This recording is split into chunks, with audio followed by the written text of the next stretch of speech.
실습 수업이 끝나고 그녀의 이름을 듣자 교수는 크게 당황했다. 내가 결국 어떻게 해야 할지 돌이킬 수 없는 모르겠어. 사고가 생겼고 둘의 사이는 파국으로 나 좀 치닫았다. 봐요. 무슨 일이 있는지 내가 어떻게 해야 할지 지금부터 모르겠어. 이야기하려 한다. 좋아요, 구독은 영상을 제작하는데 큰 힘이 됩니다. 그리고 어디에서 듣고 계신지 댓글로 적어주시면 그곳에 행복의 기운이 함께 할 겁니다. 오전 7시 30분. 명성대학병원 본관 로비는 이미 사람들로 북적였다. 윤지우는 새하얀 의대생 가운을 입고 로비 중앙에 서서 건물을 올려다봤다. 30층 높이의 유리 건물이 아침 햇살을 받아 반짝였다. 가슴이 두근거렸다. 오늘은 본과 3학년 임상실습 첫날이었다. 지우야, 떨려? 옆에서 같은 조동기인 이수진이 물었다.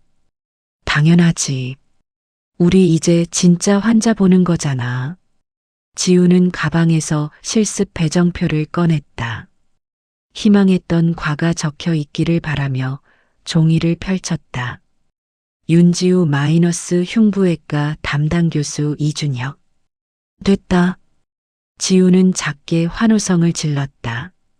흉부외과. 어릴 적부터 꿈꿔온 과였다. 심장을 수술하는 의사. 생명을 직접 구하는 사람. 부럽다. 넌 이준혁 교수님 밑에서 배우네. 수진이 부러운 듯 말했다. 이준혁 교수님이 누군데? 진짜 몰라. 국내 최고 심장외과 의사잖아. 근데 성격이 엄청 까다롭기로 유명해. 학생들 혼내는 거로도 유명하고. 지우는 배정표를 다시 들여다봤다. 이준혁? 이름이 왠지 낯익은 것 같았지만 기억나지 않았다. 오전 8시. 흉부외과 컨퍼런스룸. 25명의 의대생들이 긴장한 얼굴로 앉아 있었다. 지우도 그중 한 명이었다. 모두 새하얀 가운을 입고 조용히 교수를 기다렸다. 문이 열렸다. 한 남자가 들어왔다. 키가 크고 어깨가 넓었다. 짧게 자른 검은 머리, 날카로운 이목구비. 흰 가운 안에는 네이비 셔츠와 넥타이가 보였다. 남자는 학생들을 한번 훑어보더니 연단 앞에 섰다. 이준혁이다. 앞으로 4주 동안 너희를 담당한다. 목소리가 차갑고 낮았다. 학생들은 숨소리조차 내지 않았다. 흉부외과는 심장과 폐를 다룬다. 환자의 생명이 내 손끝에 달려있다는 뜻이다. 준혁은 학생들을 천천히 둘러봤다. 여기 앉은 너희 중 절반은 첫 줄을 못 버티고 다른 과로 도망갈 것이다. 나머지 절반 중에서도 제대로 배우는 사람은 서너 명에 불과하다. 냉정한 말이었지만 거짓은 아니었다. 준혁의 눈빛은 흔들림이 없었다. 환자를 살리고 싶으면 제대로 배워라. 대충 하고 싶으면 지금 당장 나가라. 준혁은 출석부를 펼쳤다. 한 명씩 일어나서 자기소개해라. 이름, 왜 흉부외과를 선택했는지, 그리고 가족 중에 의사가 있는지. 학생들이 순서대로 일어나 자기소개를 했다. 준혁은 무표정하게 듣고 있었다. 10번째, 15번째. 시간이 흘렀다. 21번째 차례가 지우에게 왔다. 지우는 긴장한 얼굴로 일어섰다. 준혁과 눈이 마주쳤다. 순간 묘한 느낌이 스쳤지만 지우는 곧 고개를 숙이고 말하기 시작했다. 윤지우입니다. 흉부외과를 선택한 이유는 심장을 다루는 게 가장 어렵고 중요하다고 생각해서입니다. 지우는 잠시 숨을 고르고 이어갔다. 가족 중에 의사는 없습니다. 어머니는 119 구급대에서 20년간 응급구조사로 일하고 계십니다. 어머니 이름은 윤서아입니다.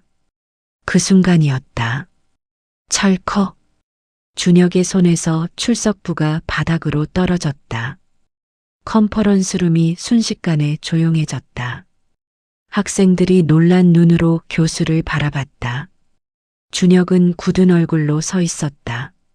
눈동자가 흔들렸다. 윤서아. 20년 만에 듣는 그 이름. 준혁의 머릿속에서 기억이 쏟아져 내렸다. 22년 전 명성대 의대 캠퍼스. 24살의 준혁은 도서관 앞 벤치에 앉아 해부학 책을 보고 있었다. 가을바람이 불고 낙엽이 떨어졌다. 저기요. 한 여자가 다가왔다. 짧은 머리, 맑은 눈동자. 손에는 응급처치 교재를 들고 있었다. 혹시 의대생이세요? 이거 좀 가르쳐 주실 수 있나요? 응급구조학과 2학년인데 이 부분이 이해가 안 돼서요. 그렇게 둘은 만났다. 서아는 응급구조학과 학생이었다. 밝고 씩씩했다. 준혁은 서아에게 의학 지식을 가르쳐줬고 서아는 준혁에게 웃음을 가르쳐줬다. 1년 후 둘은 연인이 되었다.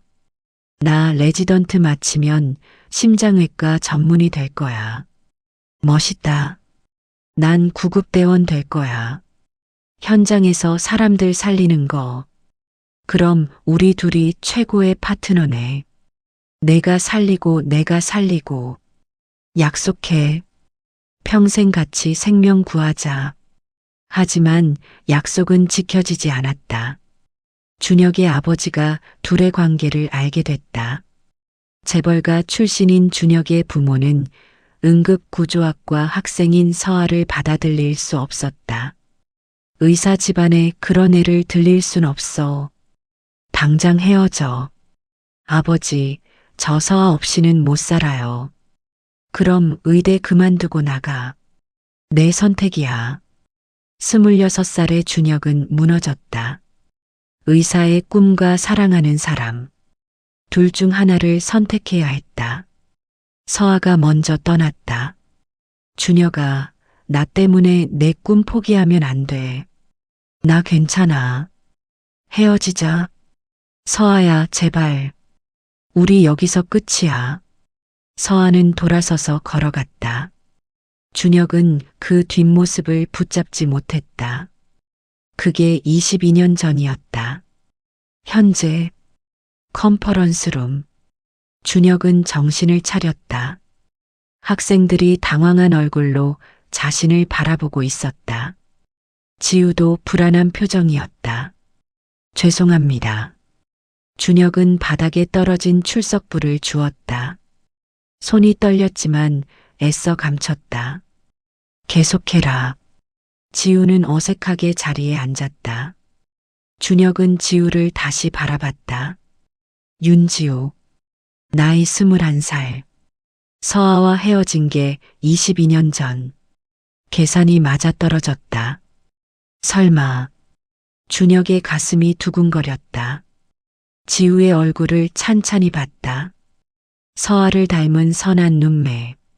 하지만 코와 인매는 자신을 닮았다. 준혁은 급히 고개를 돌렸다. 생각하고 싶지 않았다. 아니, 생각해선 안 됐다. 오리엔테이션이 끝났다. 학생들이 우르르 나갔다. 준혁은 연단에 그대로 서서 멍하니 창밖을 바라봤다. 교수님. 뒤에서 목소리가 들렸다. 지우였다. 준혁은 천천히 돌아섰다. 왜 안 나가고 있나? 아까 출석부 떨어뜨리신 거. 제가 뭐 잘못 말씀드린 건가요? 지우의 눈빛이 불안했다. 준혁은 고개를 저었다. 아니다. 신경 쓰지 마라. 정말요? 가봐라. 내일 아침 7시 회진이다. 늦으면 실습 못한다. 네, 알겠습니다. 지우는 인사하고 나갔다. 준혁은 문이 닫힐 때까지 지우를 바라봤다. 혼자 남은 컨퍼런스룸. 준혁은 의자에 주저앉았다. 두 손으로 얼굴을 감쌌다. 숨이 가빠졌다. 윤서아, 내가 뭘 숨긴 거야? 준혁은 휴대폰을 꺼냈다. 오래전에 지웠던 번호였지만 아직도 외우고 있었다. 손가락이 떨렸다. 하지만 전화를 걸지는 못했다. 대신 다른 번호로 전화했다. 여보세요? 나 이준혁이야. 부탁 하나 할게. 무슨 일인데? 사람 하나 알아봐줘. 조용하게. 아무도 모르게. 준혁은 지우의 이름과 생년월일을 불렀다. 이틀 안에 모든 걸 알려줘. 출생 기록, 가족관계, 전부 다. 전화를 끊었다. 준혁은 창밖을 바라봤다. 서울의 빌딩들이 햇살을 받아 빛났다. 제발 아니길. 하지만 준혁은 알고 있었다. 이미 답은 정해져 있었다. 같은 시각. 서울 동대문 소방서.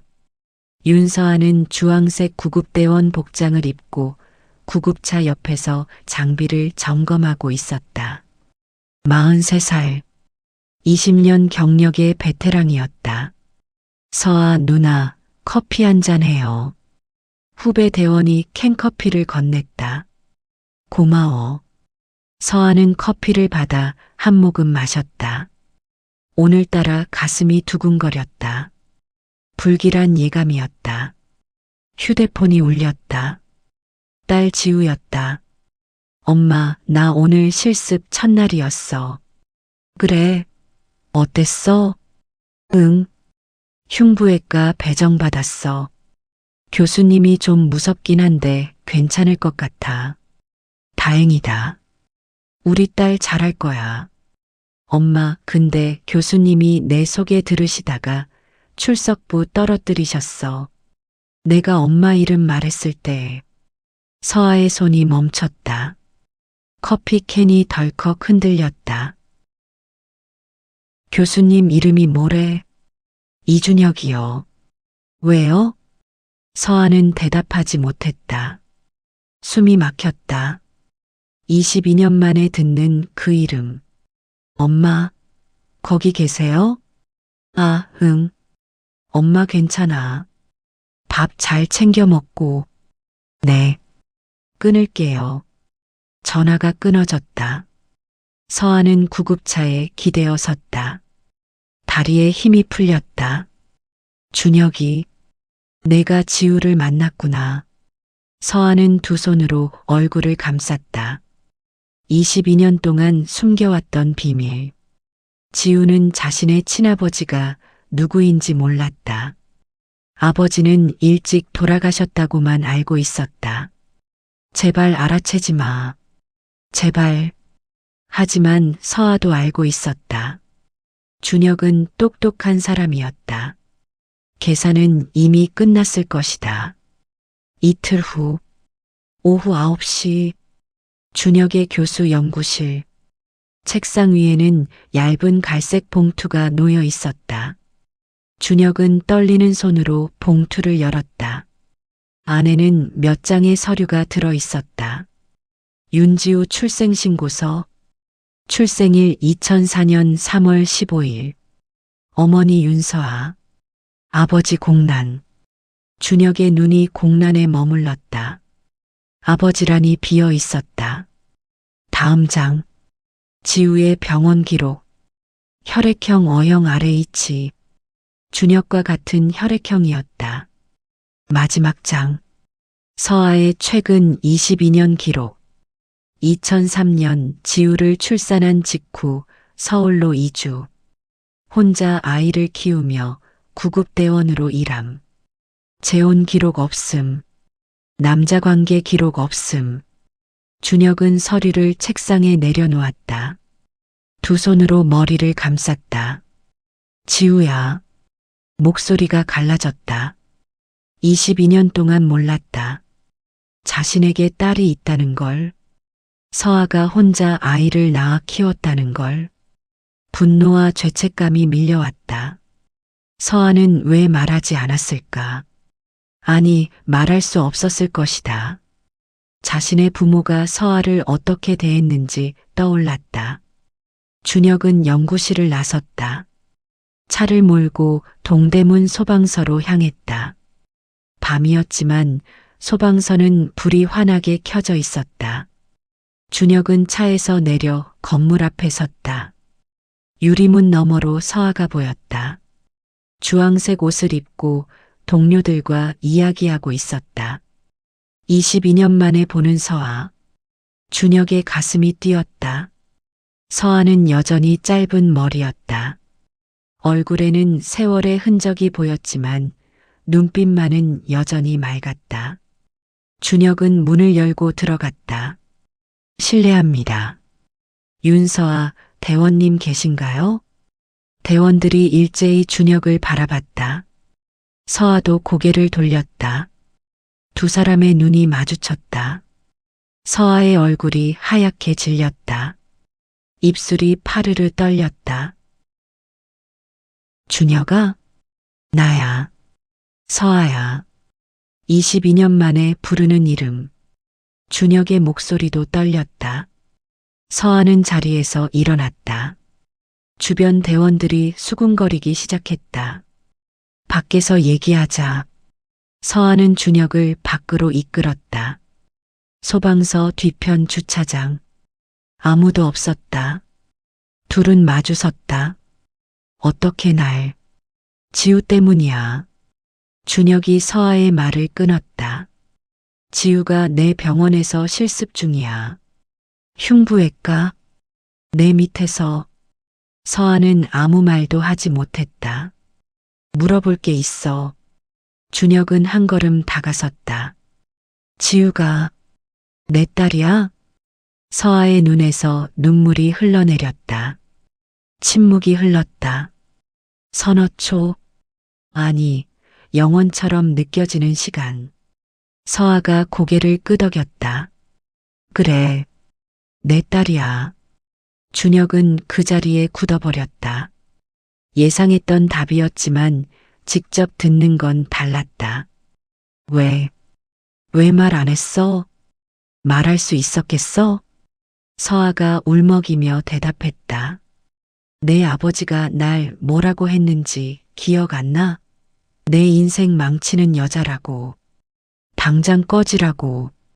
준혁은 할 말을 잃었다.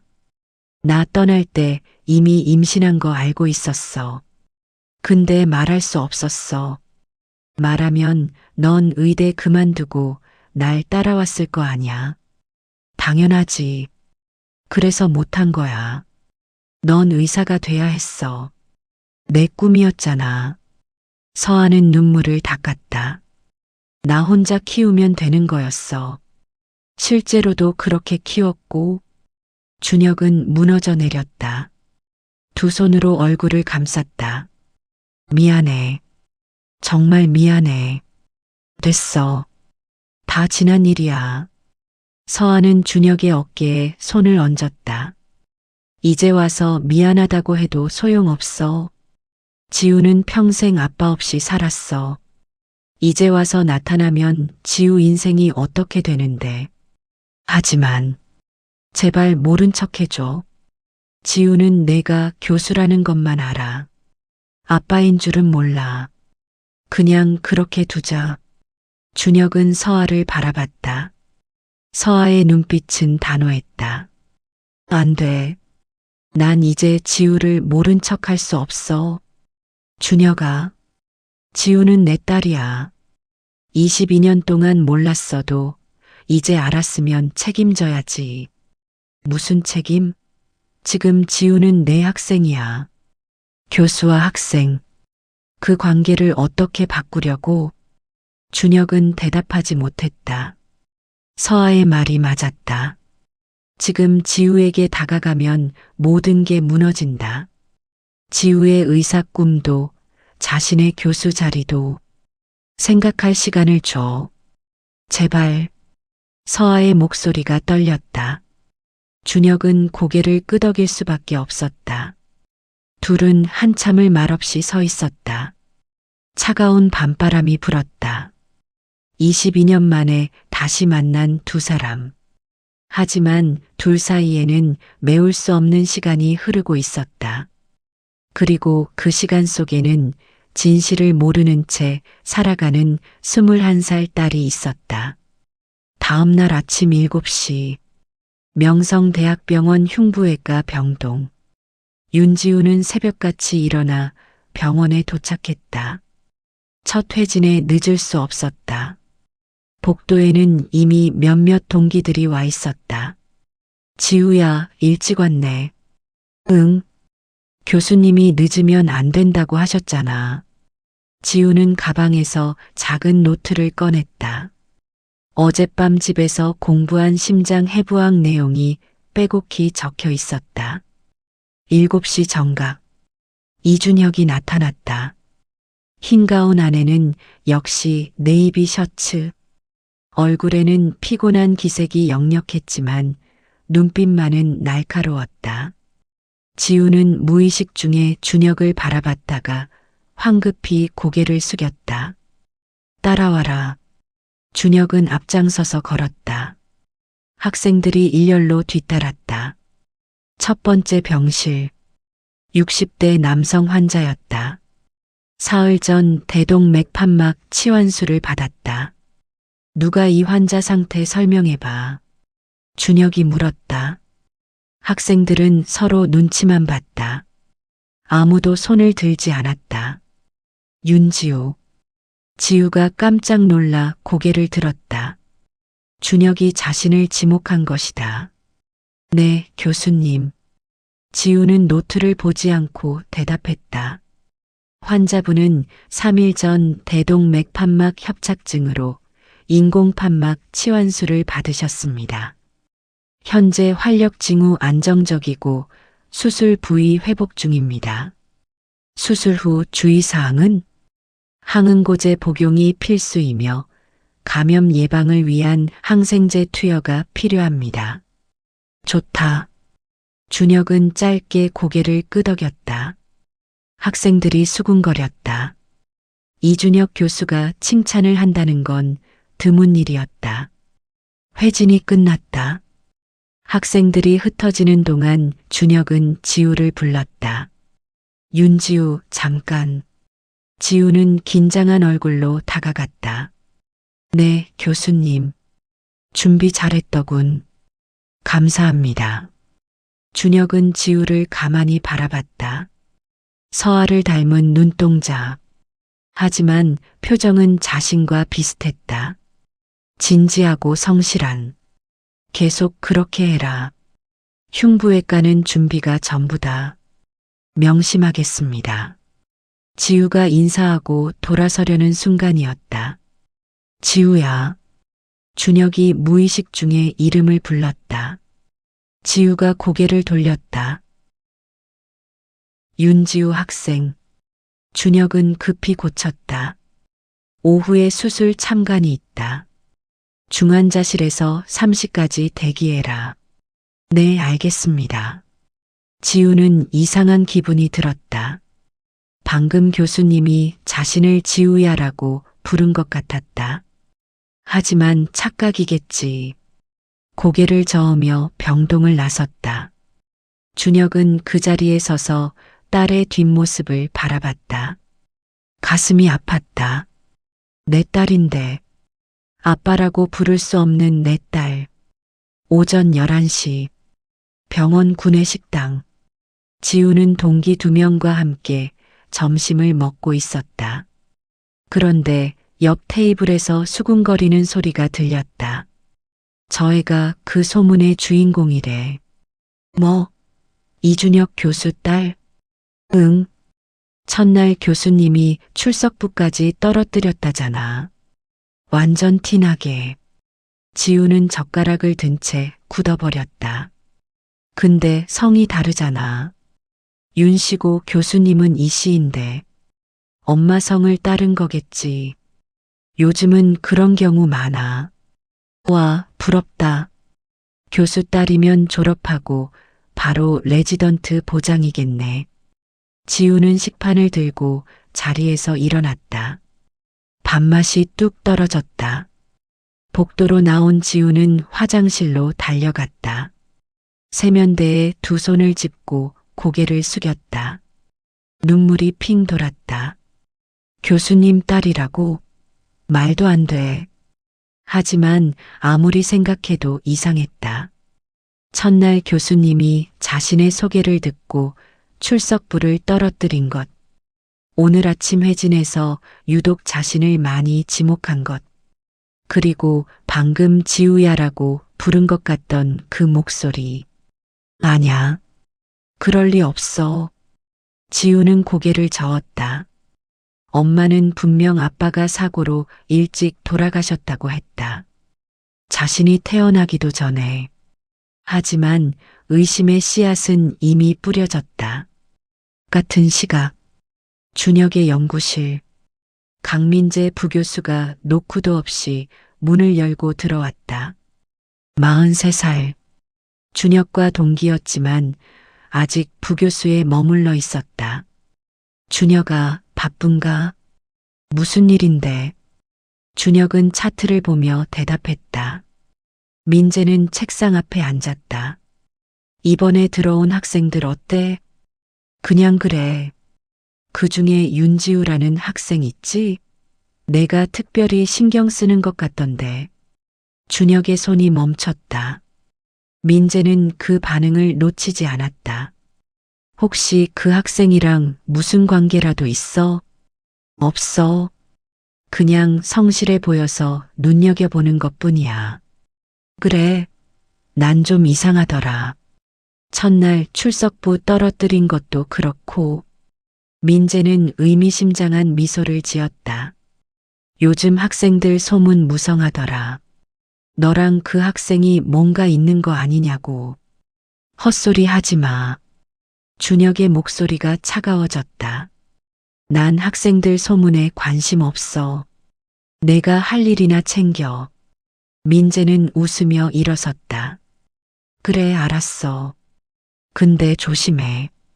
요즘 의료윤리 문제 민감하잖아. 괜한 오해받지 말고. 민재가 나가고 문이 닫혔다. 준혁은 책상을 주먹으로 쳤다. 민재는 예전부터 자신을 견제했다. 과장 자리를 노리고 있다는 걸 누구보다 잘 알았다. 지금 지우와의 관계가 드러나면 민재에게 빌미를 주는 것이다. 참아야 해. 지우를 위해서. 하지만 딸을 모른 척하는 게 이렇게 힘들 줄은 몰랐다. 오후 3시 중환자실 앞 복도. 지우를 포함한 5명의 학생이 수술복으로 갈아입고 대기하고 있었다. 오늘은 심장관상동맥 우회술 참관이었다. 준혁이 나타났다. 역시 수술복 차림이었다. 들어와라. 수술실 안에서는 절대 떠들지 말고 내 지시만 따라라. 학생들이 수술실로 들어갔다. 차가운 공기와 소독약 냄새가 코를 찔렀다. 수술대 위에는 70대 남성 환자가 마취된 채 누워 있었다. 준혁은 수술팀과 함께 환자의 가슴을 열었다. 관상동맥 협착 부위다. 여기에 다리 혈관을 이식해서 우회로를 만든다. 준혁의 손이 정확하고 빨랐다. 학생들은 숨죽이고 지켜봤다. 지우는 준혁의 손끝에 시선을 고정했다. 저렇게 빠르고 정확하게 움직일 수 있구나. 감탄스러웠다. 이것이 최고 심장외과 의사의 손이었다. 윤지우. 준혁이 불렀다. 네, 교수님. 여기 와봐. 지우는 떨리는 걸음으로 수술대 옆으로 갔다. 준혁이 말했다. 지금 내가 하는 거 보여. 이 혈관을 이렇게 연결하는 거야. 지우는 고개를 숙여 자세히 봤다. 준혁의 목소리가 가까이 들렸다. 흉부외과 의사의 손은 환자의 생명이다. 1초의 실수도 용납되지 않아. 네. 그래서 늘 준비하고 연습해야 해. 너도 할 수 있어. 그 순간 지우는 깨달았다. 교수님이 자신을 격려하고 있다는 것을, 단순히 학생이 아니라 뭔가 특별하게 대하고 있다는 것을. 수술이 끝났다. 6시간이 걸렸다. 탈의실에서 나온 지우는 복도 벤치에 주저앉았다. 다리가 후들거렸다. 처음 보는 긴 수술이었다. 괜찮아? 준혁이 다가왔다. 역시 피곤한 얼굴이었지만 지우를 걱정하는 눈빛이었다. 네, 괜찮습니다. 첫 수술 참관이 힘들지. 물 마셔. 준혁은 자판기에서 물을 뽑아 지우에게 건넸다. 지우는 고개를 들어 준혁을 바라봤다. 교수님. 응? 왜 저를 자꾸 특별히 신경 써주시는 거예요? 준혁은 말문이 막혔다. 지우의 눈빛이 진지했다. 내가 성실해서 그래. 흉부외과 의사 될 자질이 보여. 정말 그것뿐인가요? 지우는 계속 물었다. 혹시 저희 엄마랑 아시는 사이세요? 준혁의 심장이 쿵 내려앉았다. 지우는 눈치챘다. 이미. 왜 그렇게 생각하지? 첫날 제가 엄마 이름 말했을 때 교수님이 출석부 떨어뜨리셨잖아요. 그게 계속 신경 쓰였어요. 준혁은 한참을 망설이다 대답했다. 어머니랑 옛날에 같은 학교 다녔어. 그래서 반가워서 그랬던 거야. 그게 다예요? 그래. 거짓말이었다. 하지만 진실을 말할 수는 없었다. 지우는 고개를 끄덕였다. 하지만 완전히 납득한 표정은 아니었다. 알겠습니다. 그럼 저 먼저 가보겠습니다. 지우는 일어나 걸어갔다. 준혁은 그 뒷모습을 바라보며 한숨을 쉬었다. 지우야, 미안해. 아빠가 비겁해서. 저녁 8시. 동대문 소방서. 윤서아는 야간 근무를 시작하기 전 휴게실에 앉아 있었다. 휴대폰으로 지우에게서 온 문자를 읽고 있었다. 엄마, 오늘 수술 참관했어. 교수님이 나한테 잘한다고 칭찬해 주셨어. 근데 이상한 게 교수님이 엄마랑 아신대. 옛날에 같은 학교 다녔다고. 진짜야? 서아의 손이 떨렸다. 준혁이 지우에게 뭔가 말한 것이다. 그래. 옛날에 같은 학교 다녔어. 그냥 선후배 사이였어. 별거 아니야.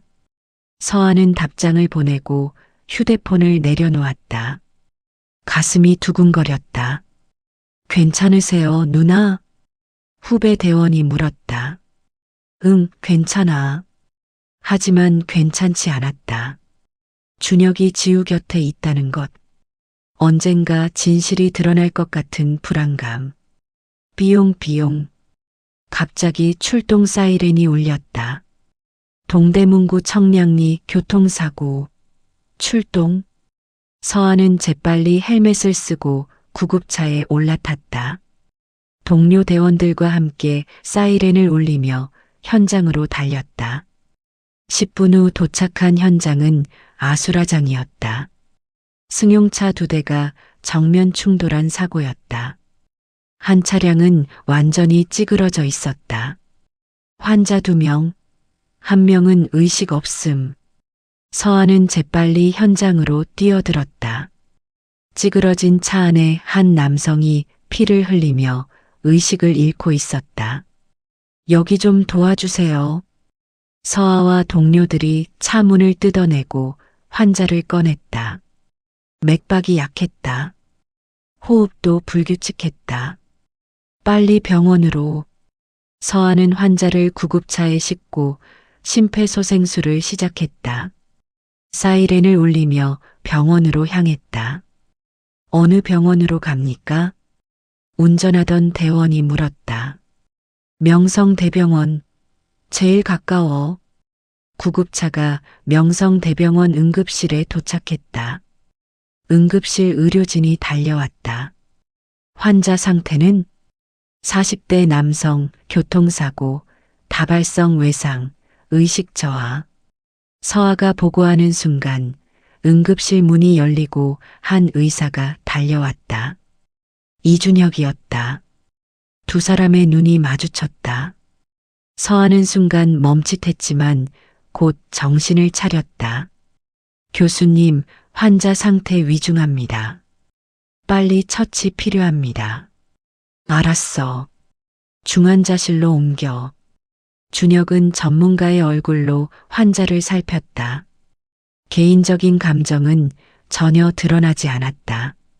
환자가 중환자실로 옮겨지고 나서야 둘은 잠시 복도에 마주섰다. 괜찮아? 준혁이 물었다. 응. 익숙해. 20년 했으니까. 서아는 피 묻은 장갑을 벗으며 대답했다. 지우한테 뭐라고 말한 거야? 같은 학교 다녔다고만 했어. 그것도 내가 먼저 물어봐서. 조심해. 지우가 눈치 빠른 애야. 알아. 걱정 마. 서아는 돌아서려다 멈췄다. 근데 고마워. 지우 잘 가르쳐 준다며? 당연하지. 지우는 내 딸이잖아. 준혁의 목소리가 낮게 깔렸다. 서아는 아무 말하지 못했다. 나 가봐야 해. 다른 출동 있을 수 있어. 서아는 서둘러 응급실을 나갔다. 준혁은 그 뒷모습을 바라보다 중환자실로 향했다. 각자의 자리에서 생명을 구하는 두 사람. 하지만 둘 사이에는 여전히 메울 수 없는 거리가 있었다. 이틀 후, 오후, 지우는 병원 도서관에서 심장외과 전공서를 읽고 있었다. 그때 옆자리에 누군가 앉았다. 열심히 하네. 고개를 들어보니 본과 4학년 선배였다. 박현우. 훤칠한 키에 온화한 인상. 선배님, 윤지우 맞지? 이준혁 교수님 밑에서 실습 중이라며. 네, 맞아요. 나도 작년에 이 교수님 밑에서 실습했어. 엄격하시지만 정말 많이 배울 수 있어. 현우는 친절한 미소를 지었다. 근데 요즘 좀 힘들지? 소문 들었어. 지우는 고개를 숙였다. 네. 교수님 딸이라는 소문 때문에. 신경 쓰지 마. 그냥 질투하는 거야. 내가 실력 있으니까. 정말요? 응. 내가 봤는데 넌 진짜 열심히 하더라. 실력으로 증명하면 돼. 현우의 격려에 지우는 조금 힘이 났다. 고마워요, 선배님. 어려운 거 있으면 언제든 물어봐. 내가 도와줄게. 네. 현우가 떠나고 지우는 다시 책을 펼쳤다. 하지만 집중이 되지 않았다. 교수님과 엄마. 둘의 관계가 정말 단순한 선후배일까? 계속 의심이 들었다. 같은 시각. 강민재의 연구실. 민재는 컴퓨터 앞에 앉아 뭔가를 검색하고 있었다. 화면에는 윤서아의 이름이 떠 있었다. 윤서아, 구급대원, 미혼모. 민재의 입가에 미소가 번졌다. 재미있는데. 민재는 20여 년 전 학교 졸업 앨범을 찾아냈다. 거기에는 젊은 시절의 이준혁과 윤서아가 함께 찍은 사진이 있었다. 이준혁, 내가 뭘 숨기는지 이제 알겠어. 민재는 사진을 스캔하고 파일로 저장했다. 조만간 쓸모가 있을 것이다. 과장 자리를 위해서라면 무엇이든 할 수 있었다. 일주일 후, 지우는 점점 실력을 인정받기 시작했다. 회진에서도 정확하게 대답했고 수술 참관에서도 집중력을 잃지 않았다. 하지만 동시에 소문도 더 거세졌다. 저의 진짜 교수 딸인가 봐. 안 그러면 저렇게 챙겨줄 리 없잖아. 우리는 질문 한 번 못하는데 저 애한테만 설명해 주더라. 부럽다. 금수저는 태어날 때부터 다르네. 지우는 참았다. 실력으로 증명하면 된다고 스스로 다짐했다. 그러던 어느 날, 지우는 준혁의 연구실 문 앞을 지나가다 멈췄다. 안에서 목소리가 들렸다. 준혁아, 이제 그만 인정해. 지우가 내 딸인 거 다 알아. 강민재의 목소리였다. 지우는 숨이 멎었다. 문틈으로 안을 들여다봤다. 무슨 헛소리야. 헛소리? 나 다 조사했어. 윤서아랑 내가 22년 전에 연인이었던 거. 그리고 지우가 태어난 시기. 딱 맞아떨어지더라. 지우의 손이 떨렸다. 온몸에 힘이 빠졌다. 거짓말이지. 아니야. 하지만 모든 퍼즐이 맞춰지기 시작했다. 교수님이 자신을 보는 눈빛, 유난히 신경 쓰는 것, 그리고 엄마가 아빠에 대해 절대 말하지 않던 것. 지우는 비틀거리며 복도를 걸어 나갔다. 화장실로 달려가 문을 잠그고 주저앉았다. 눈물이 쏟아졌다. 아빠가, 교수님이 믿을 수 없었다. 믿고 싶지 않았다. 그날 저녁 지우는 집으로 돌아가지 않았다. 병원 옥상에 올라가 난간에 기대어 섰다. 서울의 야경이 펼쳐졌다. 차가운 바람이 불었다. 휴대폰이 울렸다. 엄마였다. 하지만 받지 않았다. 엄마는 알고 있었을까? 교수님이 내 아빠라는 걸. 지우의 머릿속이 복잡했다. 21년 동안 아빠 없이 살았다. 엄마가 혼자 자신을 키웠다. 그런데 아빠가 살아 있었다. 그것도 자신이 실습하는 병원의 교수로. 왜 말 안 했어? 왜? 지우는 주먹으로 난간을 쳤다. 분노와 슬픔과 혼란이 뒤섞였다. 그때였다. 거기서 뭐해? 뒤에서 목소리가 들렸다. 지우는 돌아봤다. 이준혁이 서 있었다. 바람에 흰 가운이 펄럭였다. 준혁의 얼굴은 어두웠지만 눈빛만은 걱정으로 가득했다.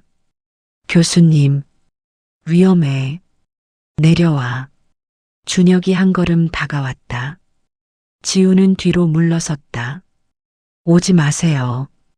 지우야. 저한테 그렇게 부르지 마세요. 지우가 소리쳤다.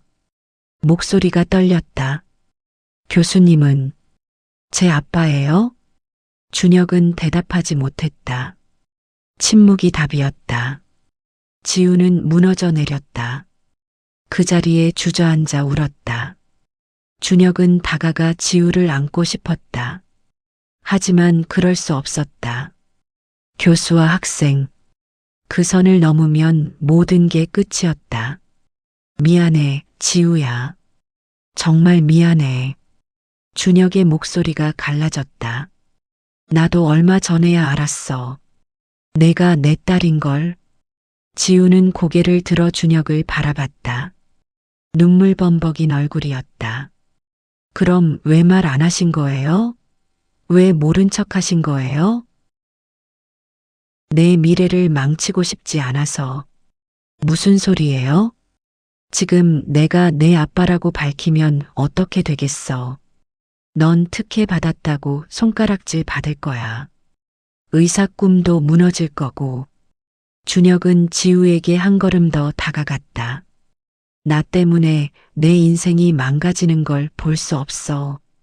지우는 울음을 멈추지 못했다. 21년 동안 없었던 아빠. 이제 와서 나타난 아빠. 하지만 아빠라고 부를 수 없는 아빠. 두 사람은 옥상에서 한참을 그렇게 서 있었다. 차가운 바람이 불었다. 서울의 불빛이 깜빡였다. 아버지와 딸. 하지만 그 관계를 드러낼 수 없는 두 사람. 비극은 이제 시작이었다. 옥상에서의 고백 이후 지우는 사흘간 학교에 나오지 않았다. 준혁은 매일 아침 컨퍼런스룸에서 지우의 빈자리를 바라봤다. 가슴이 찢어지는 것 같았다. 지우에게 전화를 걸어도 받지 않았다. 문자도 읽지 않았다. 윤지우 학생은 어디 갔나? 강민재가 비아냥거리듯 물었다. 아픈 모양이야. 준혁은 차갑게 대답했다. 그래. 혹시 내가 뭐 잘못한 거 아냐? 민재의 눈빛이 음흉했다. 준혁은 대꾸하지 않았다. 사흘째 되는 날 저녁. 준혁은 더 이상 참을 수 없어 지우의 집 주소를 찾아냈다. 작은 오피스텔이었다. 초인종을 눌렀다. 문이 열렸다. 서아였다. 준혁아. 서아의 얼굴은 지쳐 있었다. 준혁도 비슷했다. 지우 좀 보자. 안 돼. 지우가 아무도 만나기 싫대. 나 때문인 거 알아. 그래서 와야 했어. 서아는 한참을 망설이다 문을 열어주었다. 준혁은 안으로 들어갔다. 좁은 거실, 낡은 소파와 작은 식탁. 22년 동안 서아와 지우가 살아온 공간이었다. 준혁의 가슴이 아팠다. 지우의 방문이 굳게 닫혀 있었다. 지우야. 준혁이 문을 두드렸다. 대답이 없었다. 나야. 준혁. 아빠. 처음으로 아빠라는 단어를 입 밖에 냈다. 목소리가 떨렸다. 문이 열렸다. 지우가 나왔다. 머리는 산발이었고 눈은 퉁퉁 부어 있었다. 뭐하러 오셨어요? 지우야, 미안해. 미안하면 다해요? 21년 동안 어디 있었어요? 지우의 목소리가 떨렸다. 왜 우리 엄마 혼자 날 키우게 했어요? 왜 나한테 아빠가 없게 했어요?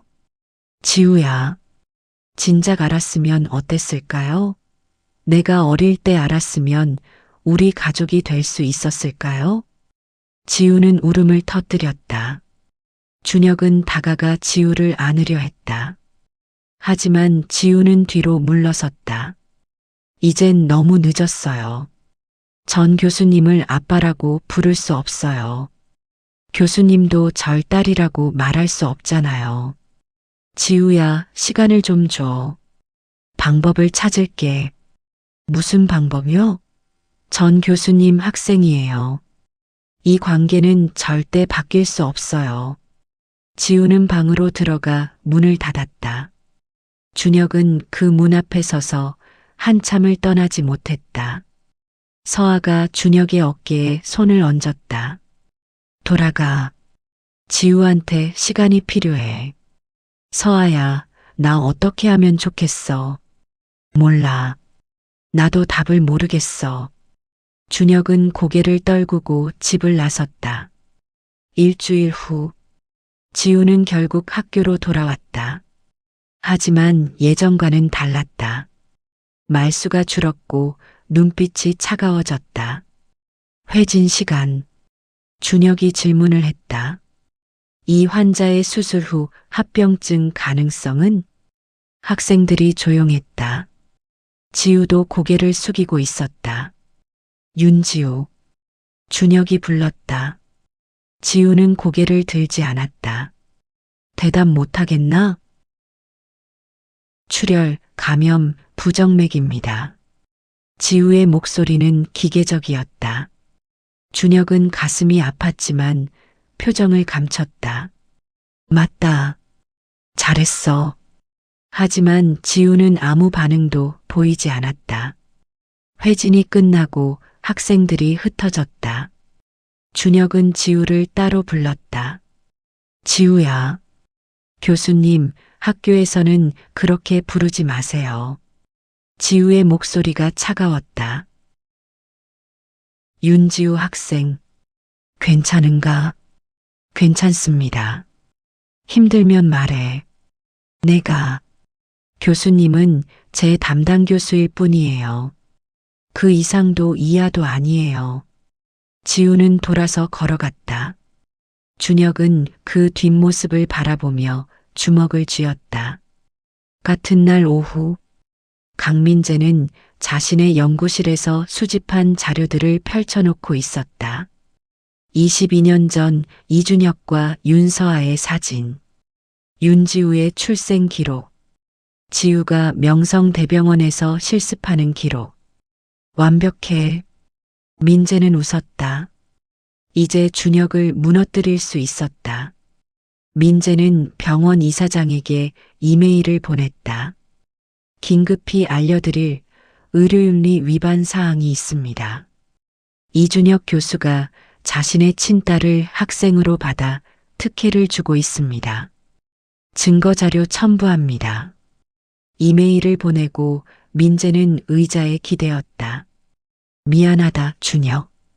하지만 과장 자리는 내 거야. 이틀 후, 오전, 준혁은 이사장실로 호출되었다. 불길한 예감이 들었다. 이사장실 문을 열고 들어가니 이사장과 병원윤리위원회 위원 3명이 앉아 있었다. 함께 이 교수, 이사장의 목소리가 무겁였다. 무슨 일입니까? 자네에 대한 제보가 들어왔네. 윤지우 학생과 자네의 관계에 대해서. 준혁의 심장이 쿵 내려앉았다. 윤지우 학생이 자네 친딸이라는데 사실인가? 침묵이 흘렀다. 준혁은 거짓말할 수 없었다. 사실입니다. 회의실이 술렁였다. 윤리위원들이 수군거렸다. 그렇다면 왜 신고하지 않았나? 직계 가족은 같은 과에서 실습할 수 없다는 규정을 모를 리 없을 텐데. 저도 최근에야 알았습니다. 22년 동안 몰랐습니다. 최근에 알았다고 해도 알았을 때 즉시 신고하고 학생을 다른 과로 옮겼어야 하지 않았나? 준혁은 대답하지 못했다. 이사장이 한숨을 쉬었다. 이 교수, 자네가 얼마나 뛰어난 의사인지 나도 안다. 하지만 이건 명백한 윤리 위반이야. 학생을 특혜준 사실도 없고 관계를 숨긴 것도 학생을 보호하기 위해서였습니다. 의도야 어쨌든 규정 위반은 사실이네. 윤리위원회에서 조사에 들어갈 거야. 그동안 자네는 직위 정지. 이사장님, 결정이야. 조사가 끝날 때까지 학생 지도는 물론이고 수술도 금지야. 준혁은 무너져 내렸다. 모든 것을 잃을 위기였다. 소식은 삽시간에 병원 전체로 퍼졌다. 이준혁 교수가 직위 정지됐대.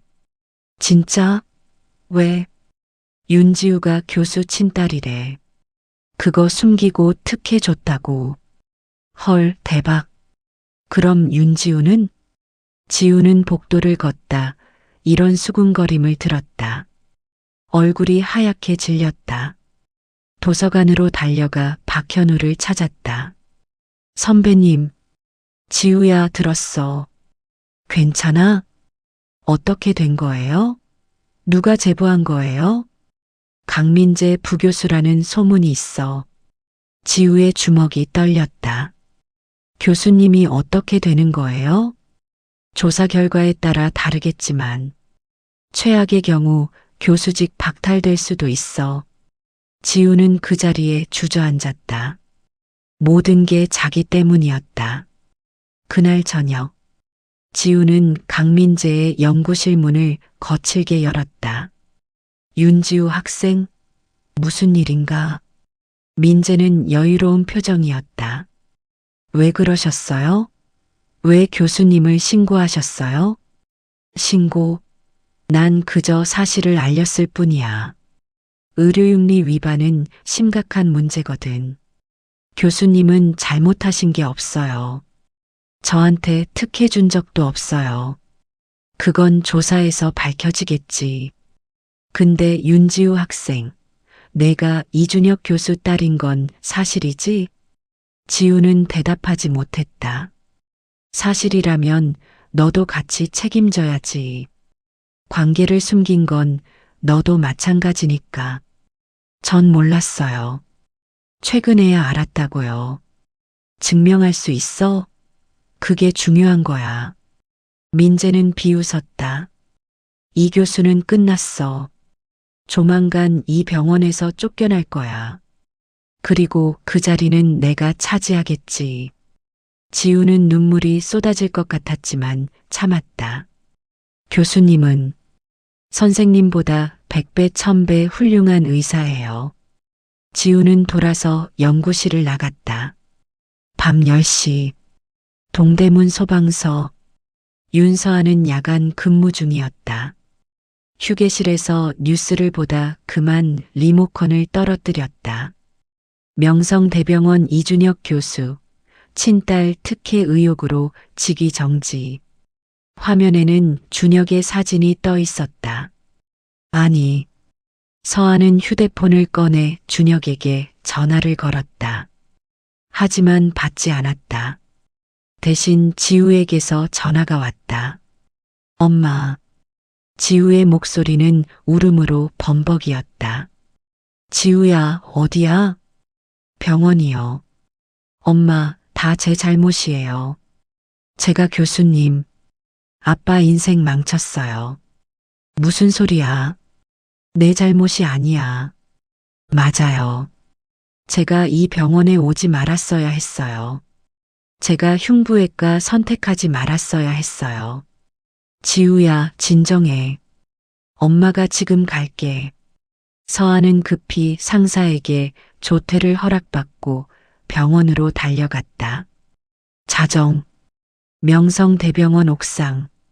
지우는 난간에 기대어 서 있었다. 서울의 야경이 펼쳐졌다. 차가운 바람이 불었다. 전 없어지는 게 나을까요? 그런 생각이 스쳤다. 자신만 없으면 교수님도 엄마도 평화로울 것 같았다. 지우야. 뒤에서 서아의 목소리가 들렸다. 지우는 돌아봤다. 엄마. 서아는 달려와 지우를 꽉 안았다. 무슨 생각하는 거야? 엄마 심장 떨어질 뻔했잖아. 미안해요, 엄마. 다 제 잘못이에요. 내 잘못이 아니야. 잘못한 건 나야. 서아는 지우의 어깨를 잡고 눈을 마주쳤다. 내가 진작 말했어야 했어. 내 아빠가 누군지. 그럼 이렇게 되지 않았을 거야. 왜 말 안 했어요? 왜 20년 넘게 숨긴 거예요? 서아의 눈에서 눈물이 흘러내렸다. 말할 수 없었어. 준혁이는 의사가 되는 게 꿈이었어. 나 때문에 그 꿈 포기하게 할 수 없었어. 그리고 널 지키고 싶었어. 준혁이 부모님은 우릴 받아들이지 않았을 거야. 너한테 상처 주고 싶지 않았어. 서아는 지우를 다시 안았다. 넌 엄마한테 가장 소중한 사람이야. 세상 그 무엇보다. 지우는 엄마 품에서 한참을 울었다. 같은 시각. 준혁의 아파트. 준혁은 혼자 거실 바닥에 앉아 소주를 마시고 있었다. 20년 의사 생활 중 처음으로 술을 마셨다. 탁자 위에는 병원윤리위원회의 조사 통지서가 놓여 있었다. 이준혁 교수에 대한 윤리 위반 조사 진행. 조사 결과에 따라 징계 수위 결정 예정. 교수직을 잃을 수도 있었다. 의사 면허까지 위험할 수 있었다. 하지만 준혁이 가장 아픈 건 그게 아니었다. 딸이 자신 때문에 고통받고 있다는 것. 서아가 다시 혼자 모든 걸 짊어지고 있다는 것. 미안해. 서아야, 지우야. 준혁의 목소리가 텅 빈 방에 울렸다. 휴대폰이 울렸다. 모르는 번호였다. 받았다. 이준혁 교수님이십니까? 그렇습니다. 저는 방송국 기자입니다. 교수님과 윤지우 학생의 관계에 대해 취재하고 싶은데요. 준혁은 전화를 끊어버렸다. 하지만 곧 다른 번호로 또 전화가 왔다. 언론이 들끓기 시작한 것이다. 준혁은 휴대폰을 꺼버렸다. 다음 날 아침, 지우는 학교에 나왔다. 복도를 걸을 때마다 수군거리는 소리가 들렸다. 저게 그 학생이야. 이준혁 교수 딸이래. 진짜 뻔뻔하네. 학교는 왜 나와? 지우는 고개를 들고 걸었다. 눈물은 보이지 않으려 애썼다. 강의실에 들어가니 동기들이 일제히 침묵했다. 어색한 공기가 흘렀다. 지우는 평소 자리에 앉았다. 아무도 옆에 앉지 않았다. 수업이 끝나고 점심시간. 지우는 혼자 구내식당 구석 자리에 앉았다. 그때 누군가 옆에 앉았다. 박현우였다. 선배님, 밥 먹어. 안 먹으면 쓰러져. 현우는 자신의 반찬을 지우 쪽으로 밀었다. 선배님, 저랑 같이 있으면 선배님도 안 좋은 소리 들어요. 상관없어. 난 내가 옳다고 생각하는 대로 할 뿐이야. 현우는 따뜻하게 웃었다. 넌 잘못한 게 없어. 고개 들고 당당하게 다녀. 지우는 눈물이 핑 돌았다. 하지만 참았다. 고마워요, 선배님. 둘은 조용히 식사를 했다. 지우는 외롭지 않았다. 적어도 한 사람이 자신의 편이었다. 오후, 윤리위원회 조사실. 준혁은 위원들 앞에 앉아 있었다. 이 교수, 윤지우 학생이 자네 딸인 걸 언제 알았나? 실습 첫날입니다. 그렇다면 그날 즉시 신고하고 학생을 다른 과로 옮겼어야 하지 않나? 그러고 싶었습니다. 하지만 그랬다간 지우의 의사 꿈이 무너질 것 같았습니다. 그건 자네 판단이지. 규정은 명확해. 직계 가족은 같은 과에서 지도할 수 없어. 압니다. 학생에게 특혜를 준 사실은 없습니다. 지우는 스스로 실력으로 인정받았습니다. 하지만 다른 학생들의 증언은 다르더군. 자네가 윤지우 학생만 유독 챙겼다고. 준혁은 할 말이 없었다. 사실이었으니까. 이 교수, 자네는 명석한 의사야. 하지만 이번 거는 심각해. 의료윤리는 환자의 생명만큼 중요하거든. 알고 있습니다. 조사 결과는 일주일 내로 나올 거야. 그때까지 대기하게. 준혁은 조사실을 나왔다. 복도를 걷는데 강민재와 마주쳤다. 고생하더군, 준혁아. 민재가 비웃었다. 내가 한 짓이지? 난 그저 의료윤리를 지키려 했을 뿐이야. 준혁은 민재의 멱살을 잡았다. 내 딸 인생까지 망치려는 거냐? 손 떼. 폭력까지 쓰면 상황만 더 나빠져. 주변 사람들이 모여들었다. 준혁은 주먹을 떨다 민재를 놓았다. 기억해둬. 이건 끝이 아니야. 준혁은 돌아서 걸어갔다. 그날 밤, 서아는 퇴근 후 지우와 함께 집에 있었다. 모녀는 거실 소파에 나란히 앉아 있었다. 엄마, 응? 난 어떻게 해야 돼요? 지우의 목소리가 떨렸다. 학교를 그만둬야 할까요? 그럼 아빠가. 교수님이 괜찮아질까요? 서아는 지우의 손을 꽉 잡았다. 안 돼. 넌 의사가 되어야 해. 그게 내 꿈이잖아. 하지만 쟤 때문에 교수님이. 지우야. 서아가 지우의 어깨를 잡았다. 준혁이가 제일 원하는 건 내가 훌륭한 의사가 되는 거야. 내가 꿈 포기하면 준혁이가 제일 슬퍼할 거야. 지우는 울음을 터뜨렸다. 서아가 딸을 품에 안았다. 괜찮아. 우리 이겨낼 거야. 엄마가 지킬게. 하지만 서아도 알고 있었다. 상황이 점점 더 나빠지고 있다는 것을. 그로부터 사흘 후, 서아는 119 출동 중 큰 화재 현장에 투입되었다.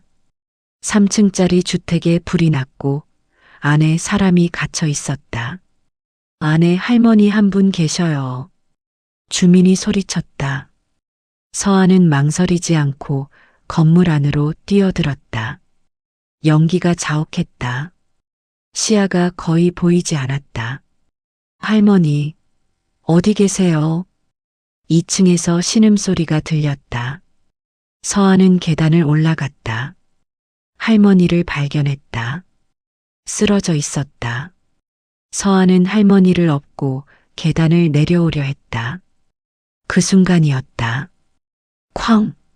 천장 일부가 무너져 내렸다.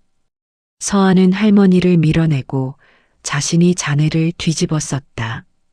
윤대원, 동료들이 소리쳤다. 서아는 의식을 잃었다. 1시간 후, 명성대병원 응급실. 서아가 들것에 실려 들어왔다.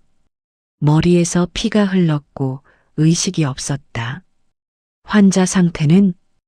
응급실 당직이가 물었다. 40대 여성, 화재 현장 붕괴 사고, 두부 외상, 의식 저하. 구급대원이 보고했다. 의사들이 서아를 살펴봤다. 그때 한 의사가 서아의 얼굴을 자세히 봤다. 잠깐, 이 사람 윤서아 대원 아닌가? 맞아. 우리 병원 자주 오는 구급대원. 빨리 이준혁 교수한테 연락해. 간호사가 준혁에게 전화를 걸었다. 준혁은 집에 있다가 전화를 받았다. 교수님, 윤서아 대원이 사고로 응급실에 실려왔습니다. 상태가 위중합니다. 준혁은 휴대폰을 떨어뜨릴 뻔했다. 지금 간다. 준혁은 차를 몰고 병원으로 달렸다. 신호등도 무시했다. 가슴이 터질 것 같았다. 응급실에 도착한 준혁은 서아를 봤다. 얼굴은 그을음으로 새까맣고 머리는 피로 범벅이었다. 서아야. 준혁이 달려갔다. 의사들이 막아섰다. 교수님, 지금은 안 됩니다. 처치 중입니다. 비켜. 준혁은 의사들을 밀치고 서아 곁으로 갔다. 서아의 손을 잡았다. 서아야, 눈 떠. 제발. 서아는 미동도 없었다. 의사가 말했다. 두개골 골절 의심됩니다. 즉시 CT 찍어야 합니다. 서아가 CT실로 옮겨졌다. 준혁은 그 뒤를 따라갔다. 검사 결과가 나왔다. 영상의학과 의사가 모니터를 가리켰다. 여기 봐요. 두개골 골절에 경막하 출혈이 있습니다. 준혁의 얼굴이 하얗게 질렸다. 하지만 더 심각한 게 있습니다. 의사가 복부 CT를 띄웠다. 간에 큰 종양이 보입니다. 이미 상당히 진행된 것 같은데요. 종양? 네. 간암으로 추정됩니다. 그것도 말기에 가까운. 준혁은 그 자리에서 무너져 내릴 뻔했다. 서아는 간암을 앓고 있었다. 그것도 모르고 구급대원 일을 계속하고 있었던 것이다.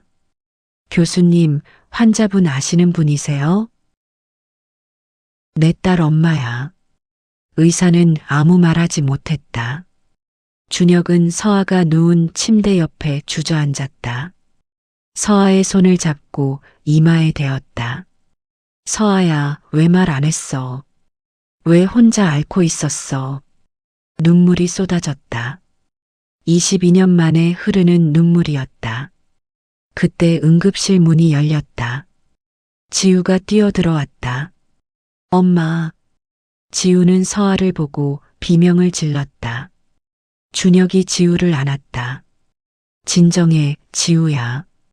엄마가 왜 이래요? 왜? 사고가 있었어. 하지만 살릴 거야. 내가 반드시 살릴 거야. 준혁의 목소리는 떨리고 있었지만 결연했다. 아버지로서 그리고 의사로서 준혁은 모든 것을 걸기로 결심했다. 응급실 중환자실. 새벽 3시. 윤서아는 산소 마스크를 쓴 채 누워 있었다. 모니터에는 불안정한 심박수가 표시되었다. 지우는 엄마 침대 옆에서 손을 꽉 잡고 있었다. 준혁은 CT 결과를 들고 복도에 서 있었다. 영상의학과 전문의가 옆에 섰다. 간암이 이미 사기까지 진행됐습니다. 종양 크기가 12cm. 게다가 이번 사고로 간이 심하게 손상됐어요. 수술 가능한가? 솔직히 말씀드리면 거의 불가능합니다.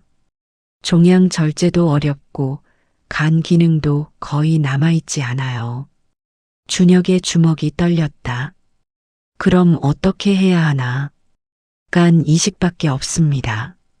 하지만 말기 간암 환자는 이식 대상자 우선순위에서 밀립니다. 대기자 명단도 길고요. 시간이 얼마나 남았나? 영상의학과 의사는 대답하기 힘든 표이였다. 길어야 한 달입니다. 준혁은 벽에 등을 기댔다. 숨이 막혔다. 생체간 이식은 가족 중에 공여자가 있다면 가능합니다.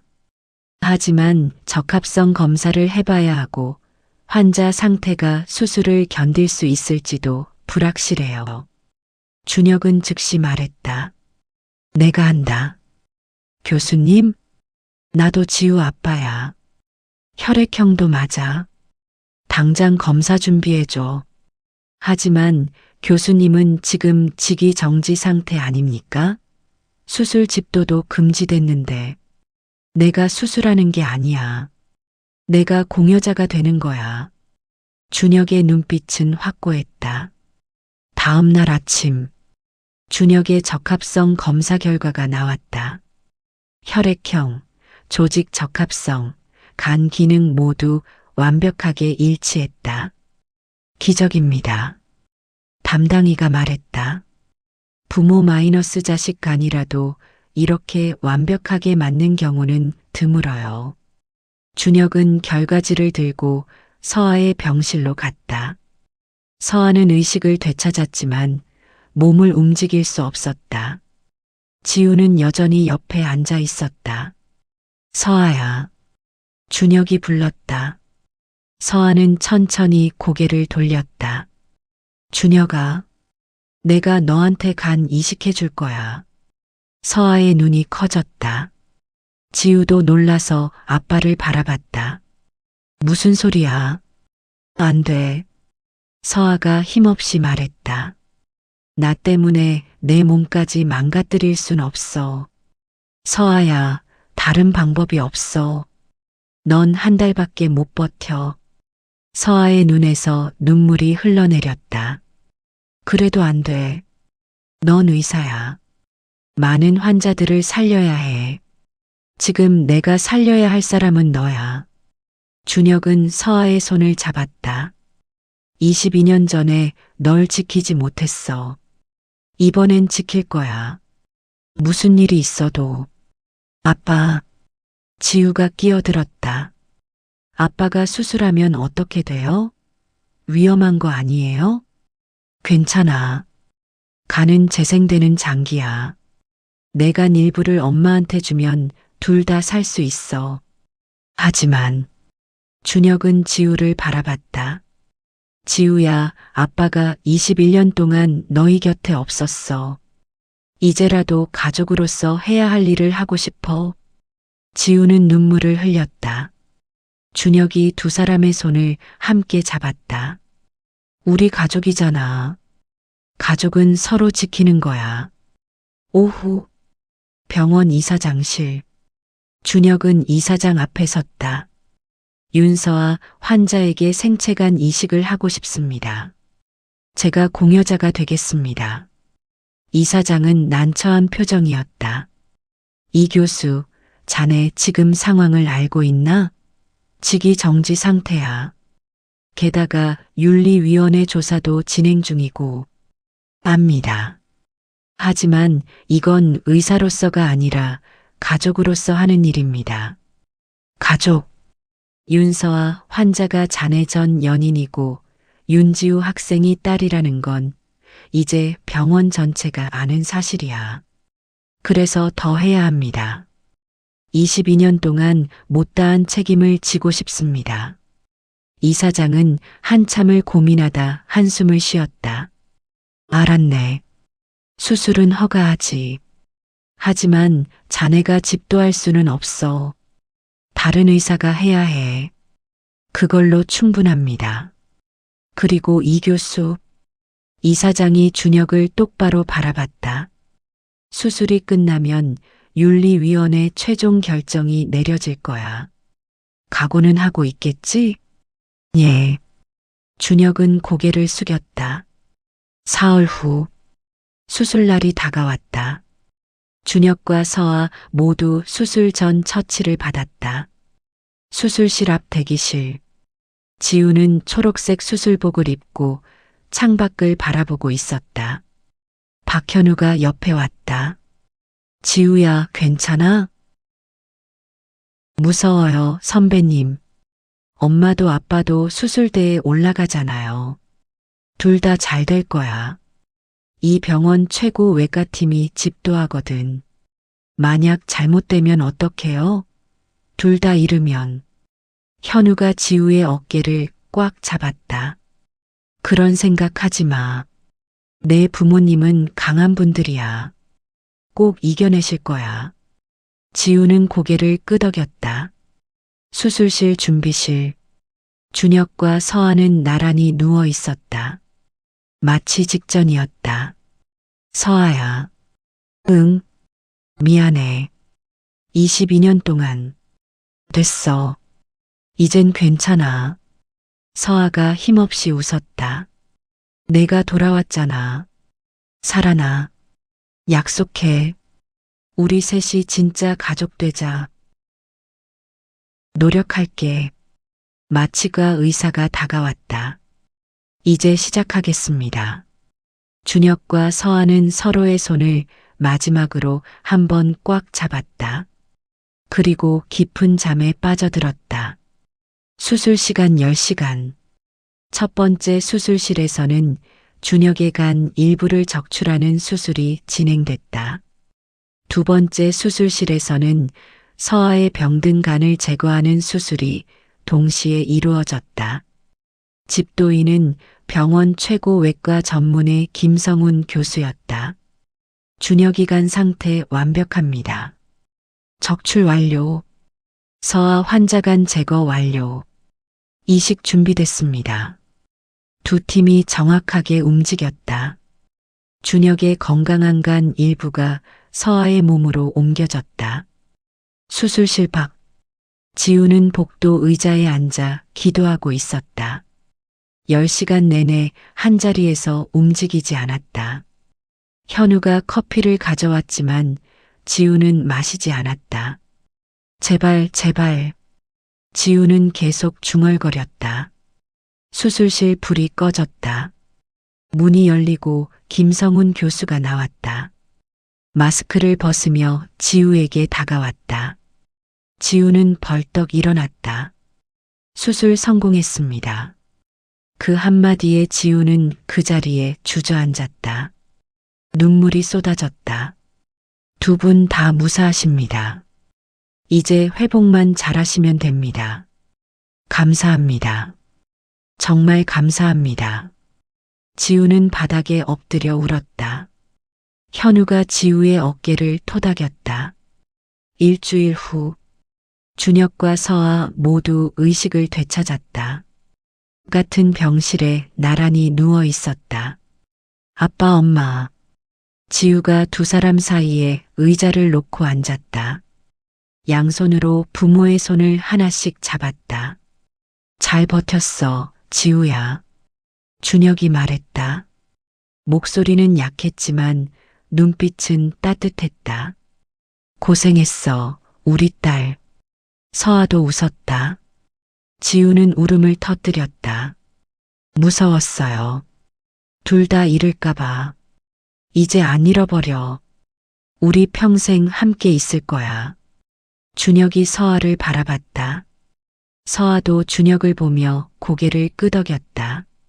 세 사람은 손을 꽉 잡았다. 22년 만에 완성된 가족이었다. 그로부터 3일 후, 준혁은 병원윤리위원회 최종 심의에 참석하라는 통보를 받았다. 아직 몸이 완전히 회복되지 않았지만 휠체어를 타고 회의실로 갔다. 지우와 박현우가 함께 갔다. 회의실 문을 열자 이사장과 윤리위원들이 앉아 있었다. 그리고 놀랍게도 많은 의대생들이 방청석에 모여 있었다. 이 교수 앉게. 준혁은 휠체어를 탄 채 위원들 앞에 섰다. 윤리위원회의 최종 결정을 발표하겠네. 이사장이 서류를 펼쳤다. 이준혁 교수는 직계 가족과의 관계를 숨기고 같은 과에서 지도한 것, 이는 명백한 윤리 규정 위반이다. 회의실이 조용해졌다. 따라서 그때 회의실 문이 열렸다. 강민재가 들어왔다. 그의 표정은 승리의 미소로 가득했다. 잠깐만요. 민재가 말했다. 저도 증언하고 싶습니다. 강 부교수, 지금은 이준혁 교수는 학생에게 특혜를 줬습니다. 여러 증인이 있습니다. 민재가 손짓하자 몇몇 학생들이 일어섰다. 윤지우 학생만 유독 챙겼습니다. 회진 때도 수술 참관 때도 그때였다. 그건 사실이 아닙니다. 뒤에서 목소리가 들렸다. 박현우였다. 현우가 앞으로 나왔다. 저는 작년에 이준혁 교수님 밑에서 실습했습니다. 교수님은 모든 학생을 똑같이 엄격하게 대하셨습니다. 다른 학생들도 일어나기 시작했다. 맞아요. 교수님은 공평하셨어요. 윤지우 학생이 챙겨받은 게 아니라 실력이 뛰어났어요. 교수님은 최고의 스승이셨습니다. 학생들이 하나둘 증언하기 시작했다. 민재의 얼굴이 굳어졌다. 이건 이사장이 손을 들어 조용히 시켰다. 충분히 들었네. 강 부교수 자리에 앉게. 민재는 분한 표정으로 자리에 앉았다. 이사장이 다시 서류를 봤다. 윤리위원회는 오랜 수계 끝에 다음과 같이 결정했네. 준혁은 숨을 죽였다. 이준혁 교수의 행동은 규정 위반이 맞다. 하지만 그 의도가 악의적이지 않았고 실제로 특혜를 준 증거도 불충분하다. 이사장이 준혁을 바라봤다. 게다가 이 교수는 생명을 구하기 위해 자신의 몸을 내놨다. 이는 의사로서 그리고 인간으로서 가장 숭고한 행위다. 따라서 윤리위원회는 이준혁 교수에게 정직 3개월을 명한다. 그 후 복직을 허가한다. 회의실에서 박수가 터져나왔다. 학생들이 일어나 환호했다. 준혁은 눈물을 흘렸다. 지우가 달려와 아빠를 안았다. 아빠, 고맙다, 지우야. 민재는 분한 표정으로 회의실을 나갔다. 그의 계획은 완전히 실패했다. 한 달 후, 강민재는 결국 병원을 떠났다. 그의 비리가 추가로 드러나면서 자진 사퇴할 수밖에 없었다. 준혁과 서아는 모두 회복했다. 준혁은 3개월 정직 기간 동안 서아와 지우와 함께 시간을 보냈다. 어느 따뜻한 봄날, 세 사람은 한강 공원을 걷고 있었다. 벚꽃이 활짝 피었다. 아빠, 엄마, 여기서 사진 찍어요. 지우가 벚꽃나무 앞으로 두 사람을 이끌었다. 준혁과 서아가 나란히 섰다. 지우가 가운데 섰다. 하나, 둘, 셋. 지우가 셀카를 찍었다. 사진 속 세 사람은 모두 환하게 웃고 있었다. 드디어 가족 사진이네. 서아가 말했다. 22년 걸렸네. 준혁이 웃었다. 늦었지만 이제라도 찍은 거 다행이에요. 지우가 두 사람의 팔짱을 꼈다. 세 사람은 벚꽃길을 걸었다. 봄바람이 불었다. 그날 저녁, 준혁은 서아에게 작은 상자를 건넸다. 이게 뭐야? 열어봐. 서아가 상자를 열자 반지가 들어 있었다. 소박하지만 예쁜 반지였다. 윤서아. 준혁이 무릎을 꿇었다. 서아의 눈이 커졌다. 22년 전에 못한 말이야. 나랑 결혼해 줄래? 서아의 눈에서 눈물이 흘러내렸다. 당연하지. 바보야. 두 사람은 웃으며 껴안았다. 지우는 옆에서 그 모습을 보며 울고 웃었다. 드디어 우리 진짜 가족이 되는 거야. 3개월 후, 준혁은 병원으로 복직했다. 첫 출근 날 의대생들이 박수로 맞이했다. 교수님, 돌아오신 거 환영합니다. 보고 싶었어요. 준혁은 학생들에게 고개를 숙여 인사했다. 고맙다. 다들. 회진을 돌 때 준혁은 예전과 달라진 자신을 발견했다. 환자들을 볼 때 더 따뜻한 눈빛이 생겼다. 환자분, 걱정하지 마세요. 제가 꼭 살려드릴게요. 예전에는 하지 않던 말이었다. 가족을 지키는 경험이 준혁을 더 나은 의사로 만들었다. 지우는 봄과 4학년이 되어 레지던트 시험을 준비하고 있었다.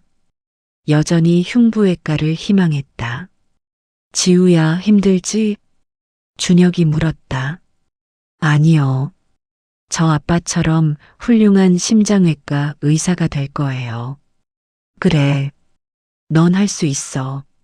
준혁은 딸의 머리를 쓰다듬었다. 서아는 건강을 회복하고 다시 119 구급대로 복귀했다. 여전히 생명을 구하는 일을 하고 있었다. 여보, 조심해요. 준혁이 출근하는 서아를 배웅했다. 당신도 오늘 수술 있다며? 응. 저녁에 일찍 들어올게. 그럼 내가 저녁 준비할게. 지우도 오늘 일찍 온대. 좋아. 우리 셋이서 밥 먹자. 두 사람은 웃으며 각자의 길로 떠났다. 저녁. 세 사람은 식탁에 둘러앉아 저녁을 먹었다. 아빠, 오늘 수술 어땠어요? 성공했어. 10살짜리 아이였는데 심장 판막 수술 잘 마쳤어. 대단해요. 역시 아빠. 지우도 곧 그런 의사 될 거야. 서아가 두 사람을 보며 웃었다. 의사분야네. 나만 구급대원이야. 엄마도 대단하죠. 현장에서 제일 먼저 생명 구하는 분이잖아요. 맞아. 서아 없으면 우리도 환자 못 구해. 세 사람은 웃으며 식사를 이어갔다. 평범하지만 행복한 저녁이었다. 22년을 돌아 다시 만난 가족. 잃어버렸던 시간을 되찾을 수는 없지만 앞으로의 시간을 함께 만들어갈 수 있었다. 그것으로 충분했다. 창밖으로 저녁 노을이 붉게 물들었다. 새로운 시작이었다. 3년 후, 2028년 봄. 명성대학병원 강당은 축제 분위기로 가득했다. 오늘은 의대 졸업식이었다. 의학박사 학위 수여자 윤지우. 사회자의 목소리가 울렸다. 지우는 검은 가운과 강모를 쓰고 단상으로 걸어 올라갔다. 이사장이 학위증을 건넸다. 축하합니다. 윤 박사. 감사합니다. 지우는 학위증을 받아들고 객석을 바라봤다. 맨 앞자리에 준혁과 서아가 나란히 앉아 박수를 치고 있었다. 서아는 눈물을 닦았다. 준혁은 환하게 웃고 있었다. 우리 딸이 의사가 됐구나. 준혁의 가슴이 벅찼다. 24년 전 자신이 의대를 졸업할 때 옆에는 아무도 없었다. 부모님은 왔지만 차갑게 앉아만 있었다. 하지만 지우의 졸업식은 달랐다. 사랑하는 가족이 함께 기쁨을 나누고 있었다. 졸업식이 끝나고 사미는 밖으로 나왔다. 지우야, 축하해. 서아가 딸을 꽉 안았다. 고마워요, 엄마. 수고했어, 지우야. 준혁도 딸의 어깨를 두드렸다. 이제 진짜 의사네. 아니에요. 아직 레지던트 시작도 안 했는데요. 그래도 의사는 의사지. 세 사람은 웃었다. 그때 박현우가 다가왔다. 현우도 오늘 졸업했다. 지우야, 축하해. 선배님도 축하해요. 현우가 준혁에게 정중히 인사했다. 교수님, 그동안 가르침 감사했습니다. 아니야. 현우 학생이 열심히 한 거지. 준혁은 현우를 흐뭇하게 바라봤다. 현우는 지우가 가장 힘들 때 곁을 지켜준 사람이었다. 현우 씨, 저녁 같이 먹어요. 우리 가족이 대접할게요. 서아가 말했다. 괜찮습니다, 사모님. 괜찮아요. 지우 친구니까 우리 가족이나 마찬가지죠. 현우는 고개를 숙였다. 감사합니다. 저녁, 한식당 룸. 네 사람은 둘러앉아 식사를 했다. 지우야, 레지던트는 어느 과로 결정했어? 준혁이 물었다. 당연히 흉부외과요. 힘든 과인데 괜찮겠어? 괜찮아요. 아빠가 있잖아요. 지우가 웃었다. 나도 흉부외과 지원했어. 현우가 말했다. 그럼 우리 같은 과네. 잘 부탁해요, 선배님. 아니야. 이제 동기야. 같이 힘내자. 두 사람은 손을 마주쳤다. 준혁과 서아는 그 모습을 보며 미소 지었다. 그나저나 지우야. 서아가 말했다. 엄마 아빠가 할 말이 있어. 뭔데요? 준혁과 서아가 서로를 바라보며 웃었다. 준혁이 주머니에서 작은 상자 2개를 꺼냈다.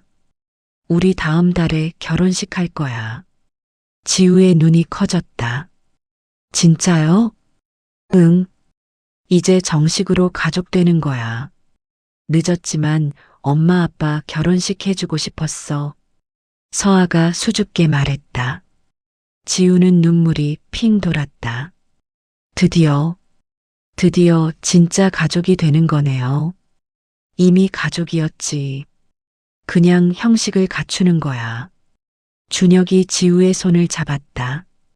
지우야, 줄에 서줄래? 제가요? 응. 우리 딸이 해주면 좋겠어. 지우는 고개를 끄덕였다. 눈물이 흘러내렸다. 현우가 옆에서 박수를 쳤다. 축하드립니다. 한 달 후, 작은 웨딩홀. 초대받은 사람은 50명 정도였다. 병원 동료들과 가까운 친구들 뿐이었다. 준혁은 네이비 정장을 입었다. 48살이지만 여전히 카리스마 있었다. 서아는 소박한 아이보리 드레스를 입었다. 짧은 머리에 작은 화관을 썼다. 46살의 나이가 무색하게 아름다웠다. 신부 입장합니다. 음악이 흘렀다. 서아가 천천히 걸어 들어왔다. 혼자였다. 양가 부모 모두 오지 않았다. 준혁의 부모는 이미 세상을 떠났다. 서아의 부모는 연락이 끊긴 지 오래였다. 하지만 괜찮았다. 진짜 가족이 여기 있었으니까. 서아가 단상에 올랐다. 준혁과 마주 섰다. 주례는 지우였다. 흰 가운을 입고 단상 가운데 섰다. 신랑 이준혁 씨와 신부 윤서아 씨의 결혼식을 시작하겠습니다. 지우의 목소리가 떨렸지만 또렷했다. 두 분은 25년 전 처음 만났습니다. 사랑했지만 헤어져야 했습니다. 하객들이 조용히 들었다. 하지만 운명은 두 분을 다시 만나게 했습니다. 그리고 저라는 연결고리가 있었습니다. 지우는 잠시 숨을 고르고 이어갔다. 두 분은 저를 혼자 키우고 지키고 사랑해 주셨습니다. 이제 제가 두 분을 지킬 차례입니다. 지우의 눈에서 눈물이 흘러내렸다. 신랑 신부께 서약을 받겠습니다. 준혁과 서아가 서로를 바라봤다. 신랑 이준혁 씨, 신부 윤서아 씨를 평생 사랑하고 지키겠습니까? 예. 평생 사랑하고 지키겠습니다. 준혁의 목소리가 확고했다. 신부 윤서아 씨, 신랑 이준혁 씨를 평생 사랑하고 지지하겠습니까? 예. 평생 사랑하고 지지하겠습니다. 서아의 목소리도 떨리지 않았다. 그럼 이제 반지를 교환하시기 바랍니다. 준혁이 서아의 손에 반지를 끼웠다. 서아도 준혁에게 반지를 끼워줬다. 이제 두 분은 부부가 되셨습니다. 키스하셔도 좋습니다. 준혁과 서아는 웃으며 가볍게 키스했다. 하객들이 박수를 쳤다. 지우도 박수를 치며 울고 있었다. 25년. 긴 시간이었다. 하지만 이제 끝났다. 세 사람은 진짜 가족이 되었다. 결혼식이 끝나고 피로연. 준혁과 서아는 하객들과 인사를 나눴다. 교수님 축하드립니다. 고맙습니다. 동료 의사들이 악수를 청했다. 서아 누나 행복하세요. 구급대 동료들도 왔다. 고마워. 너희들도. 그때 한 사람이 다가왔다. 김성훈 교수였다. 준혁과 서아의 간 이식 수술을 집도한 의사였다. 교수님. 준혁이 반갑게 인사했다. 축하하네. 아름다운 결혼식이었어. 교수님 덕분에 이 자리에 설 수 있었습니다. 아니야. 자네들이 이겨낸 거지. 김성훈이 준혁의 어깨를 두드렸다. 생명을 구하는 의사로서, 그리고 가족을 지키는 아버지로서. 자네는 훌륭했어. 준혁은 고개를 숙였다. 감사합니다. 피로연이 끝나고 밤. 세 사람은 새 집으로 갔다. 결혼을 앞두고 준혁과 서아가 마련한 아파트였다. 지우도 함께 살기로 했다. 우리 집이다. 지우가 신발을 벗으며 환호했다. 그래. 우리 집. 서아가 웃었다. 준혁은 거실 소파에 앉아 가족들을 바라봤다. 가슴이 벅찼다. 다들 와봐. 사진 찍자. 준혁이 휴대폰을 꺼냈다. 지금요? 피곤한데. 지우가 투덜댔지만 웃으며 다가왔다. 세 사람은 소파에 나란히 앉았다. 준혁이 셀카 모드로 휴대폰을 들었다. 하나, 둘, 셋. 찰칵. 사진 속 세 사람은 모두 행복하게 웃고 있었다. 완벽해. 준혁이 사진을 저장했다. 이제 매일 이렇게 웃으며 살자. 약속? 지우가 새끼손가락을 내밀었다. 준혁과 서아가 손가락을 걸었다. 세 사람의 손가락이 꼭 맞물렸다. 6개월 후 지우는 흉부외과 레지던트 1년차로 바쁜 나날을 보내고 있었다. 박현우와 함께 밤낮 없이 수술실을 드나들었다. 윤 레지던트, 다음 환자 차트 봤어? 네, 봤습니다. 그럼 수술 들어가자. 준혁의 지도 아래 지우는 빠르게 성장했다. 병원에서는 여전히 아버지가 아닌 교수님이었지만 그 관계가 이제는 자연스러웠다. 수술실.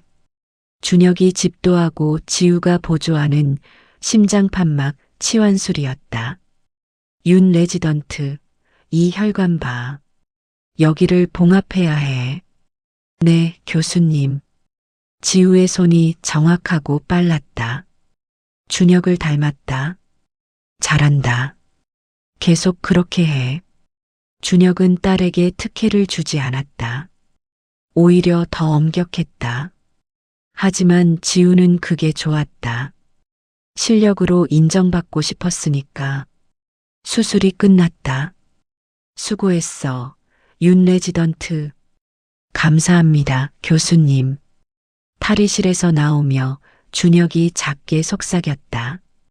저녁에 엄마가 미역국 끓인대. 일찍 와. 네, 아빠. 지우가 웃었다. 같은 날 저녁. 동대문 소방서. 윤서아는 야간 근무를 준비하고 있었다. 서아 누나, 오늘 저녁 뭐 드세요? 후배 대원이 물었다. 집에서 남편이 해준 도시락 가져왔어. 사모님 부럽다. 의사 남편이 직접 도시락까지 싸주고. 서아는 웃으며 도시락을 꺼냈다. 준혁이 아침에 정성스럽게 싼 것이었다. 서아야, 약은 힘들겠지만 힘내. 사랑해. 마이너스 준혁. 쪽지가 들어 있었다. 서아는 미소 지으며 도시락을 열었다. 비용. 갑자기 출동 사이렌이 울렸다. 강북구 교통사고. 출동. 서아는 재빨리 헬멧을 쓰고 구급차에 올랐다. 도시락은 먹지 못했지만 괜찮았다. 이게 그녀의 일이었다. 현장에 도착했다. 차량 추돌 사고였다. 서아는 능숙하게 환자를 처치했다. 환자 상태 안정. 명성대병원으로 이송합니다. 구급차가 병원으로 향했다. 서아는 환자에게 산소 마스크를 씌우며 말했다. 괜찮으실 거예요. 걱정 마세요. 환자가 희미하게 고개를 끄덕였다. 서아는 창밖을 바라봤다. 서울의 야경이 흘러갔다. 3년 전 자신도 이렇게 구급차에 실려갔었다. 생사의 기로에서. 하지만 준혁이 살려줬다. 자신의 몸을 내주면서. 이제 서아의 차례였다. 다른 생명들을 구하는 것. 1년 후 지우는 레지던트 2년차가 되었다. 실력이 일취월장했다. 동기들 중에서도 가장 뛰어났다. 어느 날 준혁이 지우를 연구실로 불렀다. 불러서 왜요, 교수님? 앉아. 지우가 의자에 앉았다. 지우야. 준혁이 처음으로 병원에서 이름을 불렀다. 네. 내년에 내가 과장에서 물러날 거야. 왜요? 아직 젊으신데. 쉰이야. 이제 후배들한테 기회를 줘야지. 준혁이 창밖을 바라봤다. 그리고 나 엄마랑 조용한 곳으로 가서 작은 병원 하나 열고 싶어. 어디요? 강원도. 산골 마을. 거기 의사가 없대. 주민들이 아파도 멀리까지 가야 한다더라. 지우는 아버지를 바라봤다. 아빠다워요. 뭐가? 항상 생명을 먼저 생각하는 거요. 준혁은 웃었다. 너도 그런 의사가 될 거야. 아니, 이미 되고 있어. 고마워요, 아빠. 그리고 지우야. 준혁이 책상 서랍을 열고 작은 상자를 꺼냈다. 이거, 지우가 상자를 열자 만년필이 들어 있었다. 이게 뭐예요? 내가 의대 졸업할 때 받은 만년필이야. 이제 너한테 물려주고 싶어.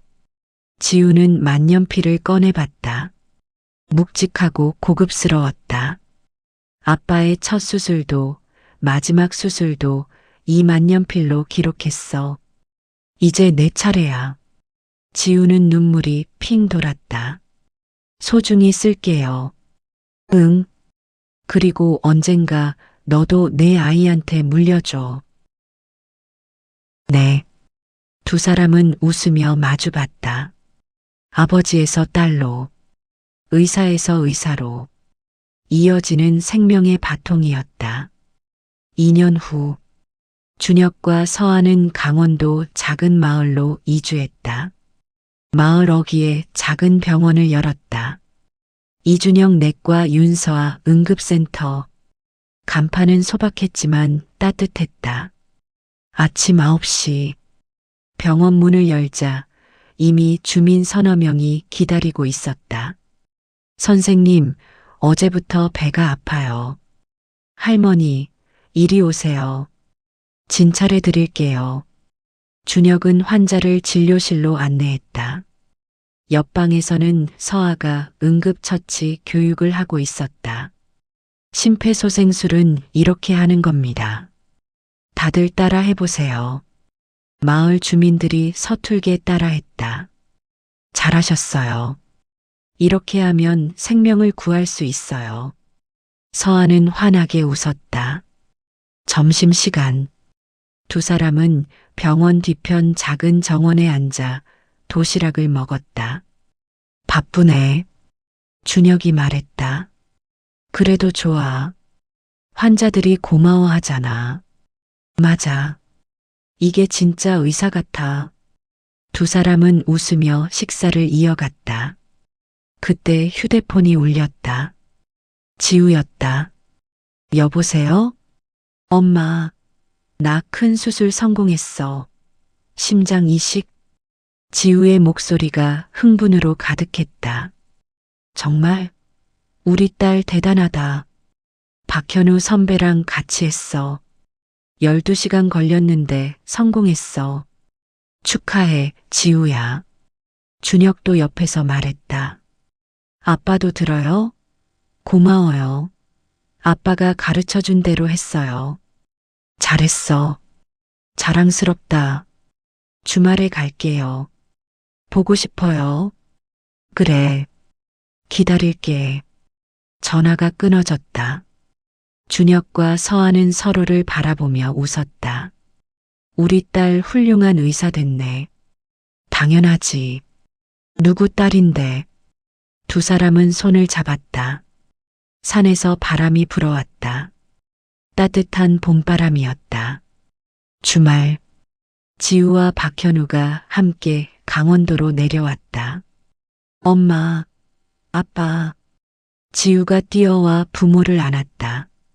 왔구나. 서아가 딸을 꼭 안았다. 현우도 왔네. 어서 와. 준혁이 현우와 악수했다. 교수님 뵙고 싶었습니다. 나도. 잘 지냈어? 네.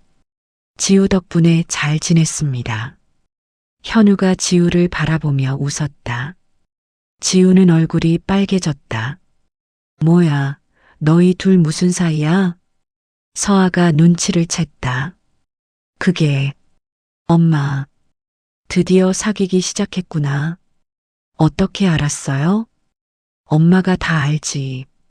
네 사람은 웃으며 병원 안으로 들어갔다. 저녁, 네 사람은 병원 뒤편 정원에 모여 앉았다. 준혁이 바비큐를 굽고 서아가 샐러드를 준비했다. 와, 여기 공기 좋다. 지우가 심호흡을 했다. 그렇지? 서울이랑 완전 다르지. 이런 데서 사시니까 좋겠어요. 너도 나중에 이런 곳에서 병원하면 어때? 준혁이 물었다. 저요? 전 대형 병원에서 계속 일할 거예요. 그래, 왜? 더 많은 환자를 살릴 수 있잖아요. 복잡한 수술도 할 수 있고. 준혁은 고개를 끄덕였다. 그것도 좋은 길이야. 각자 자기 자리에서 최선을 다하는 거지. 네, 아빠. 해가 저물었다. 노을이 산을 물들였다. 네 사람은 조용히 노을을 바라봤다. 아름답다. 서아가 중얼거렸다. 정말. 준혁이 서아의 손을 잡았다. 지우와 현우도 서로의 손을 잡았다. 아빠, 엄마. 지우가 말했다. 고마워요. 날 낳아주고 키워주고 사랑해줘서. 우리가 더 고마워. 내가 있어서. 준혁의 목소리가 떨렸다. 지우야, 너는 우리의 기적이야. 서아가 눈물을 닦았다. 지우도 울었다. 행복의 눈물이었다. 25년. 길고 아픈 시간이었다. 하지만 이제 모든 것이 제자리를 찾았다. 가족은 완성되었다. 그로부터 5년 후, 윤지우는 명성대학병원 흉부외과 전문의가 되었다. 32살, 최연소 전문의였다. 박현우와 결혼했다. 결혼식 줄에는 이준혁이 섰다. 지우는 아버지의 뒤를 이어 심장외과 분야에서 두각을 나타냈다. 젊은 천재 외과의라는 별명을 얻었다. 어느 날 지우는 특별한 환자를 만났다. 10살짜리 여자아이. 선천성 심장 기형. 수술 성공률이 낮았다. 선생님, 우리 애 살릴 수 있나요? 엄마가 울며 물었다. 혼자 아이를 키우는 미혼모였다. 지우는 엄마의 손을 꽉 잡았다. 살릴 수 있어요. 제가 꼭 살릴게요. 그 눈빛에는 확신이 있었다. 수술은 15시간 걸렸다. 지우는 한치의 흔들림 없이 수술을 마쳤다. 수술 성공했습니다. 엄마는 바닥에 주저앉아 울었다. 감사합니다. 정말 감사합니다. 지우는 그 모습을 보며 깨달았다. 이게 아빠가 느꼈던 거구나. 생명을 구한다는 것. 수술실을 나온 지우는 휴대폰을 꺼내 아빠에게 전화했다. 여보세요? 지우야. 무슨 일이야? 아빠, 나 오늘 10살짜리 애 심장 수술 성공했어. 그래. 잘했네. 자랑스럽다. 아빠. 응? 나 이제 알 것 같아요. 아빠가 왜 의사가 됐는지. 왜? 생명보다 소중한 건 없으니까요. 그 생명을 지키는 게 의사니까요. 준혁은 대답하지 않았다. 목이 메었다. 맞아, 지우야. 넌 이제 진짜 의사가 됐어. 고마워요, 아빠. 아빠가 있어서. 나도 고마워. 내가 있어서. 전화가 끊어졌다. 지우는 창밖을 바라봤다. 서울의 불빛이 반짝였다. 25년 전 아빠는 이 도시 어딘가에서 혼자 의사로 살고 있었다. 25년 전 엄마는 이 도시 어딘가에서 혼자 구급대원으로 일하고 있었다. 25년 전 자신은 아직 태어나지도 않았다. 하지만 이제 세 사람은 하나가 되었다. 각자의 자리에서 각자의 방식으로 생명을 구하는 가족. 마지막 장면. 늦은 밤.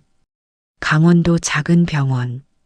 준혁과 서아는 병원 문을 닫고 2층 숙소로 올라갔다. 오늘도 피곤하네. 서아가 소파에 앉았다. 그래도 보람 있었어. 준혁이 차를 끓여왔다. 두 사람은 나란히 앉아 차를 마셨다. 여보. 응? 우리 행복하지? 서아가 물었다. 준혁은 서아를 바라봤다. 응, 행복해. 25년 전에는 상상도 못했어. 이렇게 될 줄. 나도. 준혁이 서아의 손을 잡았다. 하지만 지금 여기 있잖아. 그걸로 됐어. 맞아. 두 사람은 창밖을 바라봤다. 산 너머로 별이 빛났다. 수많은 별들이 밤하늘을 수놓았다. 저 별들처럼. 서아가 중얼거렸다. 우리도 반짝이며 살자. 그래. 평생. 두 사람은 웃으며 서로를 안았다. 긴 여행이었다. 25년이라는 시간. 하지만 끝은 아니었다. 새로운 시작이었다. 생명을 구하는 의사 준혁. 생명을 구하는 구급대원 서아. 생명을 구하는 의사 지우. 세 사람은 각자의 자리에서 빛나고 있었다. 그리고 그 빛은 계속될 것이다. 영원히.